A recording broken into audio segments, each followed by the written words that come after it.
Good morning. Good morning. What is going on, you beautiful people? 3:13 a.m. I am on my way to the gym right now.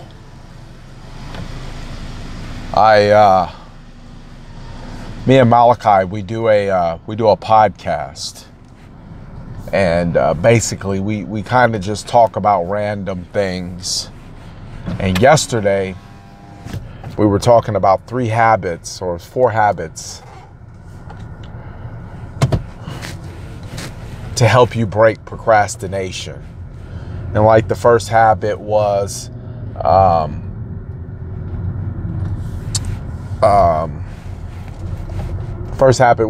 believe, confronting, like, you know, when the voices and doubt and those things start coming up in your head, to have a real conversation and start confronting what's being said, to start addressing it as if it's a topic at hand. Then the second one was to go outside, you know, disconnect from social media or whatever it is that you're tuned into. And then I believe the third one was to like visualize or something like that. But the first one is the one that we started talking about. We kind of engaged in a little bit more, because the first one goes right back to the same thoughts about first thing in the morning is usually when you get confronted with the problems that the world wants to lay at your doorstep, right? What bills you got, who you didn't call, what you need to call, what you need to follow up on, if you're gonna die, if you like your job. Whatever can come up will come up first thing in the morning. And Malachi asked me, you know, what is it? What is it that's doing that, coming up? And I said, well, it's the devil. And he said, well, and then I clarify, I said, it's not always the devil. Life happens. When your tire goes out, it's not the devil. Your tire just went out.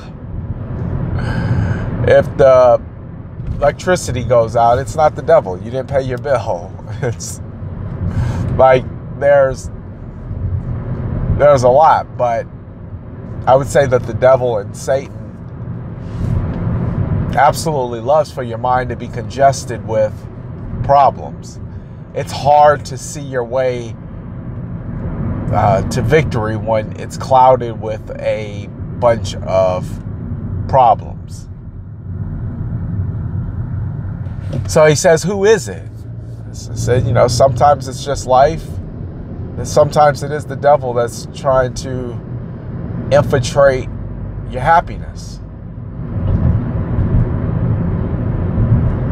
I said, but confronting it, you know, treat it like you do anything else. See, I always practice this one method of losing or being able to shake off bad habits. And it was, I would take the bad habit to court. And you're probably like thinking, well, take the bad habit to court, what does that mean? Well, you know, when you go to court, the judge, the jury, the opposing lawyer, their job is to weigh evidence, is to stack up enough charges against you and reinforce it with enough evidence that at the end of the trial, you can be found guilty. Well, I do that same thing to bad habits.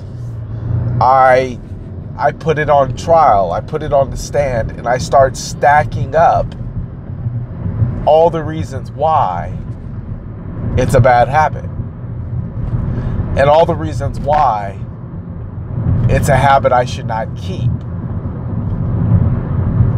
Like fast food. It's not good for you. It doesn't give you energy. It erases your whole workout.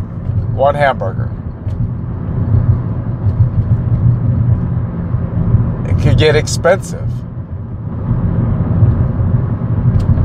stinks. Right? The case I've built up against it is enough for me to say, I'm good on that. So I said in the morning when I am confronted, one is I pray, because that helps a lot. You know that it's done. But the second thing that I actually do is all the things that may come up and try to oppose my thoughts and my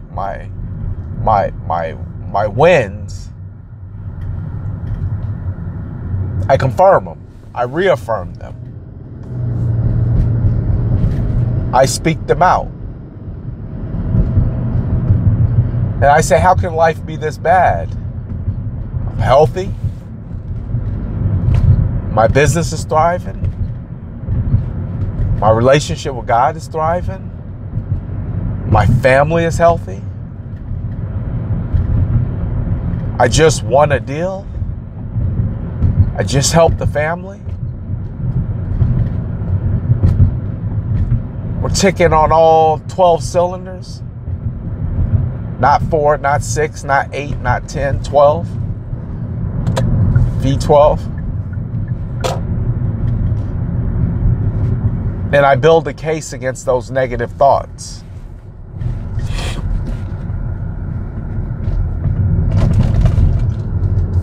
And it makes the world of difference. So it's not always the devil. Even though that sucker likes to put his hand in a lot of things.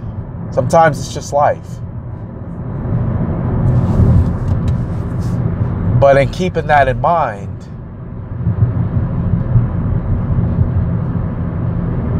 you have to weigh your victories.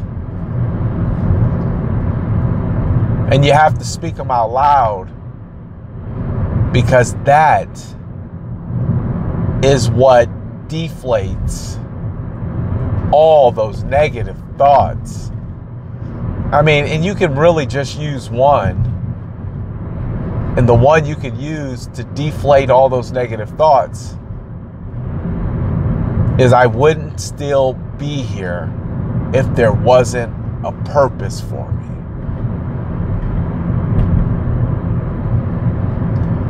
You'd be surprised the things that you can say to yourself that will override the things that your subconscious mind is trying to say or do or convince you of.